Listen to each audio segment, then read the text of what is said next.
Vandalism at Lawrence High has become an epidemic, and students and faculty do not feel safe. It's just disappointing. And it doesn't have to happen. So there's a part of me that really wishes that we would have more of our students mature enough to realize that that's not necessary. It's time to grow up. Students are upset about the damage to physical spaces as well as the hateful content of the graffiti. Well, this has been a long-running issue. So we started seeing some vandalism last year during that one TikTok trend, and that was disappointing on its own. But this year I kind of saw it shift more towards kind of hateful and discriminatory vandalism and graffiti. It kind of dirties up the walls that janitors have to clean up, and I just don't like it. Hate graffiti in bathrooms, just I feel like it generally just detracts from the building as a whole. I feel as if it's kind of making the entire building less of a safe space.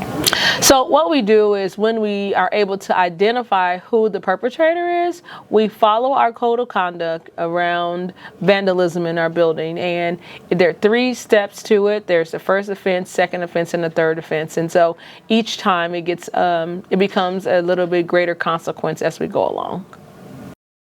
So obviously the vandalism in the bathrooms, especially the anti-Semitic vandalism, sparked the start of Chesty's House, which is a new program that has been working to kind of take LHS back to its inclusive nature. So Chesty's House started when some students and some parents independently kind of came and talked to both Ms. Schrag and I about some of the concerns they were seeing. And so they came and said, what can we do?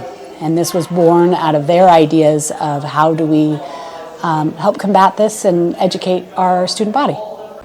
Chesty's House is one attempt to stop hateful behavior at our school, but Jackson says it's still important to speak out when you see it. I think the main thing that students can do is they can just say, when they hear about it or they see it happening, it's really important to, even if it's your friends, to just say, that's wrong, or report them, or even report and just talk to your administrators and get the word out and work together to stop the issue.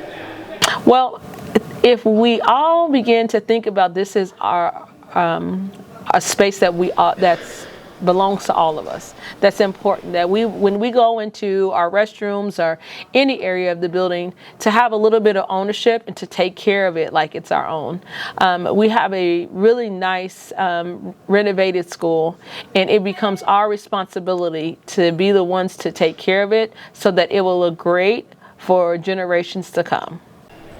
This has been Jackson Martin for the Lions Roar with photos by Maya Smith for The Budget.